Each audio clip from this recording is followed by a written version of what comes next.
जब किसी magnetic field के भीतर कोई मैग्नेट रखा जाता है तो उस पर फोर्स लगता है, लेकिन अगर वो फोर्स सिंगल ना लगे, दो दो फोर्स एक साथ लगने लगे उस मैग्नेट पर, तब क्या होगा? तब होगा टॉर्क का प्रोडक्शन। और उस समय उस मैग्नेट पर, चाहे बार मैग्नेट हो चाहे कुछ भी हो, उस पर टॉर्क लगेगा। और वो टॉर्क का काम क्या होता है कि किसी एक्सिस के अलॉन्ग उसको घुमाना, रोटेट करना। तो आज हमारे पास एक बार मैग्नेट है जिसका नॉर्थ और साउथ पोल बाकायदा है, और इसको मैग्नेटिक फील्ड के भीतर रखा गया है। और वो एक ऐसी मैग्नेटिक फील्ड है जो यूनिफॉर्म है, हर एक पॉइंट पर, हर एक बिंदु पर बराबर की मैग्नेटिक फील्ड है। उसी फील्ड के भीतर बार मैग्नेट को रखा गया है। आज हम इसमें देखेंगे कि इस बार मैग्नेट पर फोर्स तो लगेगा ही लगेगा, साथ ही साथ इस पर टॉर्क भी लगेगा जो इसको घुमाने का प्रयास करेगा। और घुमाएगा जब, तो वो जो टॉर्क आएगा उसका एक्सप्रेशन क्या होगा, उसका फार्मूला क्या होगा, आज हम पूरा डिराइव करके बताएंगे। तो हमारे पास एक बार मैग्नेट है सबसे पहले, और उससे भी पहले क्या है, हमारे पास एक यूनिफॉर्म मैग्नेटिक फील्ड है जिसको हमने इस तरीके से इस लाइन से रिप्रेजेंट किया है, दिखाया है।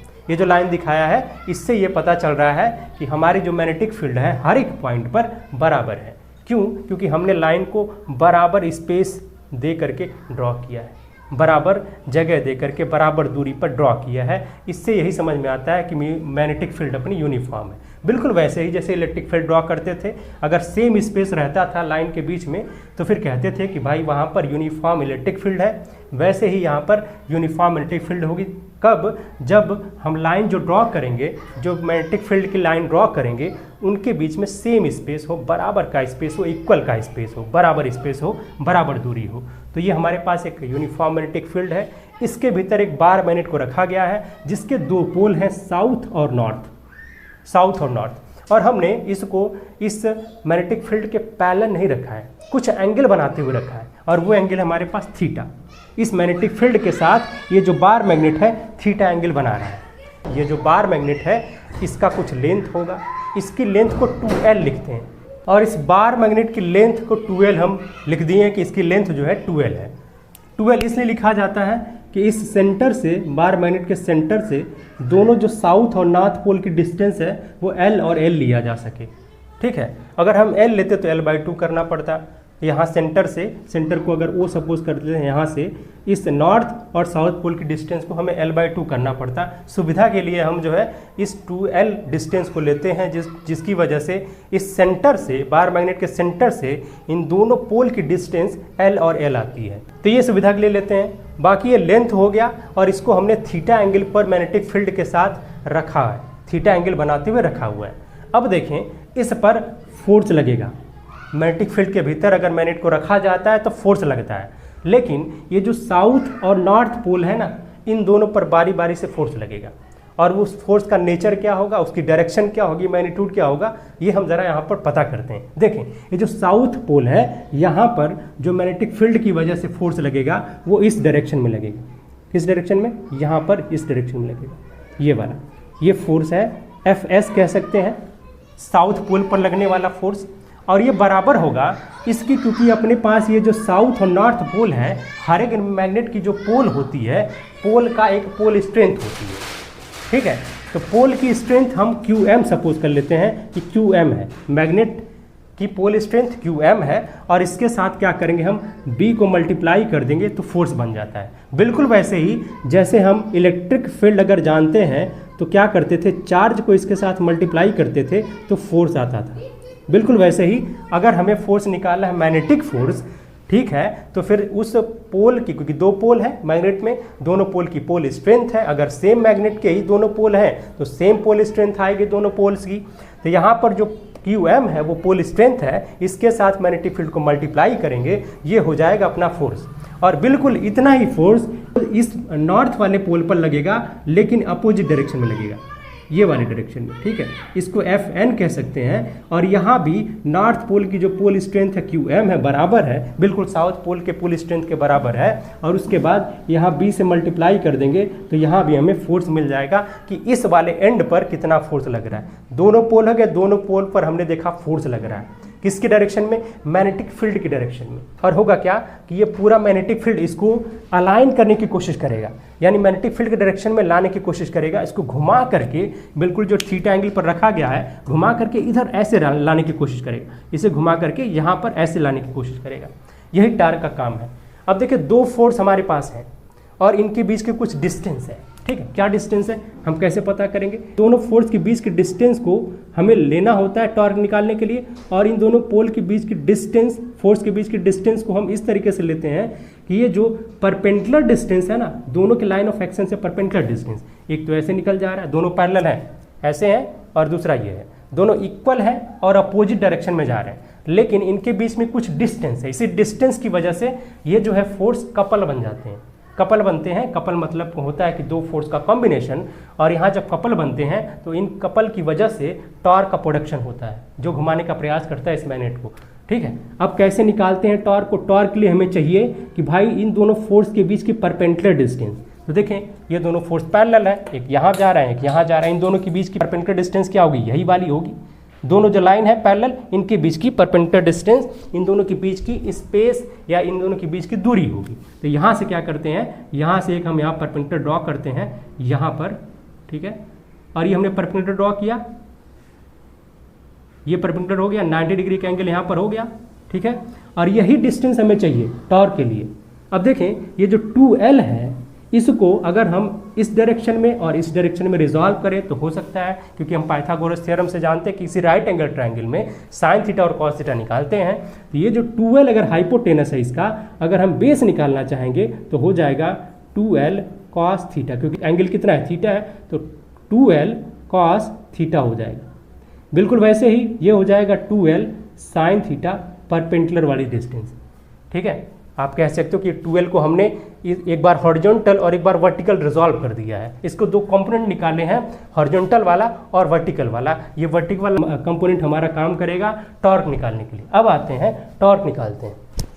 इससे पहले ज़रा देख लेते हैं कि ये जो अपना एक मैग्नेटिक मोमेंट होता है, मैग्नेटिक मोमेंट जिसको स्मॉल m से रिप्रेजेंट करते हैं, ये वैल्यू होती है QM, यानी कि जो पोल स्ट्रेंथ है वो, और इसके साथ इस मैग्नेट की बार मैग्नेट की लेंथ को मल्टीप्लाई कर दिया जाता है, ये m की वैल्यू आती है। तो जहाँ कहीं ये एक्सप्रेशन आएगा ये वाला, वहाँ हम m लिख देंगे। आते हैं टॉर्क निकालते हैं। टॉर्क के लिए हमारे पास, टॉर्क के लिए फार्मूला है, टॉर्क के लिए बिल्कुल सीधा सा फार्मूला, टॉर्क इक्वल्स टू, क्योंकि दो फोर्स लगते हैं इक्वल एंड अपोजिट होते हैं, उनका मैग्नीट्यूड बराबर होता है, तो कोई एक फोर्स ले लेते हैं, उसके बाद परपेंडिकुलर डिस्टेंस से, परपेंडिकुलर डिस्टेंस बिटवीन देम, उन दोनों फोर्स के बीच में, बिटवीन द फोर्सेस ऐसे लिख सकते हैं, जो फोर्सेस हैं उनके बीच की परपेंडिकुलर डिस्टेंस से मल्टीप्लाई कर देंगे इस फोर्स के साथ, फोर्स के मैग्नीट्यूड के साथ, तो आ जाता है टॉर्क। चलो टॉर्क को हम क्या करते हैं, टाउ से रिप्रेजेंट करते हैं, टाउ से दिखाते हैं। आगे बढ़े, फोर्स जो होगा हमने देखा कि ये चाहे Fs हो चाहे Fn हो, दोनों का मैग्नीट्यूड बराबर है, Fs बराबर में Fn है, और ये दोनों बराबर हैं, इनकी वैल्यू क्या है, Q इंटू में क्या है, B है। तो यहाँ हम क्या करेंगे, फोर्स लिखेंगे, वो फोर्स चाहे Fn कहें चाहे Fs कहें, ठीक है, इंटू में क्या करेंगे, परपेंडिकुलर डिस्टेंस लिखेंगे भाई। अब ये जो परपेंडिकुलर डिस्टेंस है वो कितनी है, ये है 2L sine theta, 2L sine theta, और हम इस F की वैल्यू को भी रिप्लेस करेंगे, क्या रहेगा, QM इंटू B रहेगा, QM इंटू B, B है magnetic field, into 2L sine theta, इतना आ गया है। अब देखें हमने बताया था कि जहाँ भी आपको QM इंटू 2L मिल जाए, ये मैग्नेटिक मोमेंट होता है, मैग्नेट का मैग्नेटिक मोमेंट होता है। अब देखें QM यहाँ पर है और यहाँ पर 2L भी है, इन सब को मिला करके हो जाएगा अपना M, तो M लिखेंगे, इसके बाद B है ही, छूटा क्या है, साइन थीटा भी छूटा है अभी, तो tau equals to MB sine theta हो जाता है। देखें कुछ हमें ऐसा, जब ऐसा फार्मूला आ जाए, अगर साइन थीटा और कॉस थीटा आ जाए और साथ में जो क्वांटिटी है M और B की बात करते हैं, ये अगर वेक्टर क्वांटिटी हो तो क्यों ना हम इस टॉर्क को वेक्टर फॉर्म में लिख दें। फार्मूला तो एक हो गया, नॉर्मली हमें मैग्नीट्यूड पता करने के लिए फार्मूला हो गया कि M B sine theta. B क्या है? मैग्नेटिक फील्ड है, स्मॉल एम मैग्नेटिक मोमेंट है, और साइन थीटा क्या है? ये जो थीटा जो मैग्नेटिक बार मैग्नेट बना रहा है मैग्नेटिक फील्ड के साथ, उस थीटा का साइन वाला वैल्यू है। ठीक है, लेकिन अगर हम इसको वेक्टर के फॉर्म में लिखना चाहें इस टॉर्क को इन वेक्टर फॉर्म, तो क्या होगा? बस हल्का सा मॉडिफिकेशन करेंगे, वेक्टर फोर्स नहीं वेक्टर फॉर्म। इस वेक्टर फॉर्म में जब हम इसको लिखना चाहें तो टाउ के ऊपर ऐसे तीर बनाएंगे, एरो बनाएंगे, उसके बाद जो m है स्मॉल m इसे वेक्टर फॉर्म में लिखेंगे, b अपना खुद वेक्टर है, तो m क्रॉस b ये अपना हो जाता है इसका वेक्टर फॉर्म, और इसको जब सॉल्व करेंगे तो फाइनली ये आ जाता है एम बी साइन थीटा।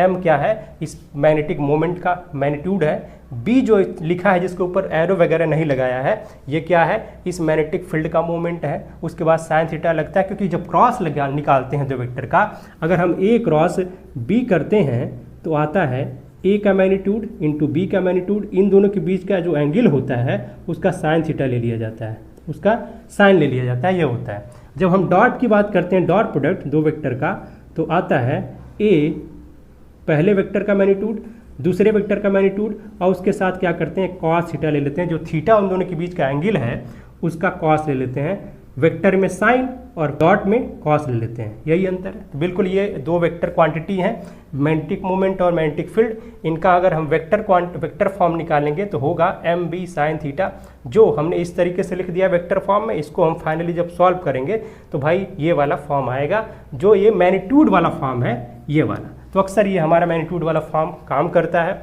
अब डायरेक्शन की बात कर लेते हैं, क्योंकि यहाँ पर जो आया है टाउ ये खुद वेक्टर आया है, और एम भी वेक्टर है और बी भी वेक्टर है। तो जब वेक्टर क्वांटिटी आई है फाइनली हमारे पास रिजल्ट में, तो उसका डायरेक्शन निकालना भी ज़रूरी है। अब देखें यहीं पर ये जो साउथ से नॉर्थ पोल की तरफ अपना मैग्नेटिक मोमेंट होता है, मैग्नेटिक मोमेंट की डायरेक्शन किधर होती है? साउथ से नॉर्थ की तरफ, साउथ पोल से इधर की तरफ, नॉर्थ पोल की तरफ मैग्नेटिक मोमेंट की डायरेक्शन होती है। तो ये डायरेक्शन हो गई। अब इसके बाद मैग्नेटिक फील्ड जो है वो इधर की तरफ है, बिल्कुल जैसे हमने रखा बार मैग्नेट वैसे यहाँ पर बना भी रहे हैं, इनके बीच का एंगल थीटा है।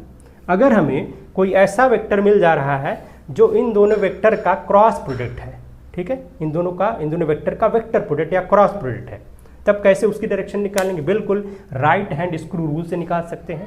कैसे करेंगे? ये देखें जो m है यहाँ पर हम वेक्टर लिखेंगे वेक्टर फॉर्म में, ये जो m दिखाई दे रहा है और ये जो b दिखाई दे रहा है, क्या करते हैं? इस पॉइंट पर एक ऐसे स्क्रू लेते हैं, राइट हैंडेड स्क्रू इसको कहते हैं, और फिर उसके बाद इस वेक्टर से इस वाले वेक्टर की तरफ जाते हैं, मतलब इसको ऐसे घुमाएंगे कि यहाँ से ये जो पॉइंट ऐसे दिखाई दे रहा है m वाला वेक्टर, और वो b की तरफ जाए, तो मतलब हम इसको ऐसे घुमाएंगे, और जब ऐसे घुमाएंगे तो होगा क्या कि ये जो स्क्रू है अंदर की तरफ जाएगा। तो जो यहाँ पर डायरेक्शन मिलेगी टाउ की डायरेक्शन किधर मिलेगी?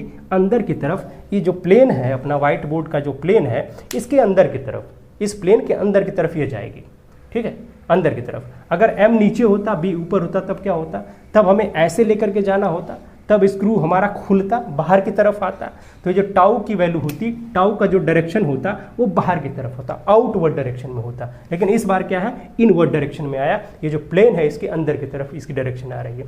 कुछ और चीज़ें देख लेते हैं, यहाँ पर कुछ केस देख लेते हैं। केस 1, अगर थीटा 0 कर दिया जाए, थीटा 0 का मतलब क्या हुआ कि ये जो मैग्नेटिक बार है, बार मैग्नेट है, इसको मैग्नेटिक फील्ड के साथ 0 डिग्री बनाते हुए रख दिया गया है, मतलब इसको मैग्नेटिक फील्ड के साथ पैरेलली रख दिया गया है। कोई एंगल नहीं बन रहा है, कोई एंगल बन नहीं रहा है यहाँ पर, इसलिए थीटा 0 है, मतलब इस बार मैग्नेट को हमने मैग्नेटिक फील्ड के डायरेक्शन में रख दिया है, बिल्कुल ऐसे ही, साउथ इधर है नॉर्थ इधर है।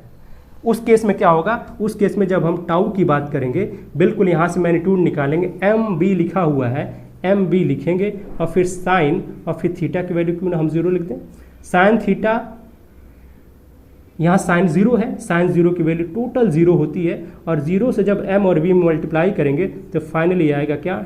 टाउ अपना 0 आ जाएगा, कोई टॉर्क नहीं लगेगा। मतलब अगर हमने बार मैग्नेट को मैग्नेटिक फील्ड की डायरेक्शन में रख दिया है, उसके पैरेलल रख दिया है, उस पर कोई फोर्स नहीं लगेगा, कोई टॉर्क नहीं लगेगा, फोर्स लगेगा लेकिन टॉर्क नहीं लगेगा, ठीक है, टॉर्क नहीं लगेगा, मतलब उसको अब ये जो मैग्नेटिक फील्ड है वो घुमाने का प्रयास नहीं करेगी, रोटेट कराने का प्रयास नहीं करेगी। बिल्कुल कह सकते हैं कि ये इक्विलिब्रियम की कंडीशन है। क्या है?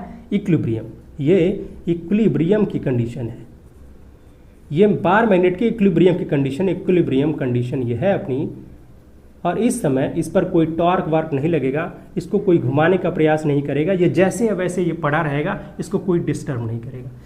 केस सेकंड देखते हैं, अगर यही बार मैग्नेट, हमारा जो बार मैग्नेट है ये इस मैग्नेटिक फील्ड के साथ 90 डिग्री पर हो, ठीक है, यानी इसको ऐसे खड़ा करके रख दिया गया है, बिल्कुल ऐसे, ये जो एंगल थीटा दिखाई दे रहा है इसको ऐसे कर दिया गया, मैग्नेटिक फील्ड ऐसे इधर जा रही है और अपना जो बार मैग्नेट है ऐसे खड़ा है 90 डिग्री एंगल बनाते हुए। उस केस में क्या होगा, बिल्कुल चाहे तो हम फार्मूले से पता कर सकते हैं। क्या करेंगे, इसमें हम थीटा की जगह 90 रखेंगे और m और b होगा और फिर साइन 90 लिखेंगे। साइन 90 की वैल्यू मैक्सिमम होती 1 होती है, तो ये जो अपना टाउ आएगा वो इस बार मैक्सिमम आएगा, जिसकी वैल्यू m और b होगी, m इंटू बी होगी। ये मैक्सिमम टॉर्क आया है यहाँ पर।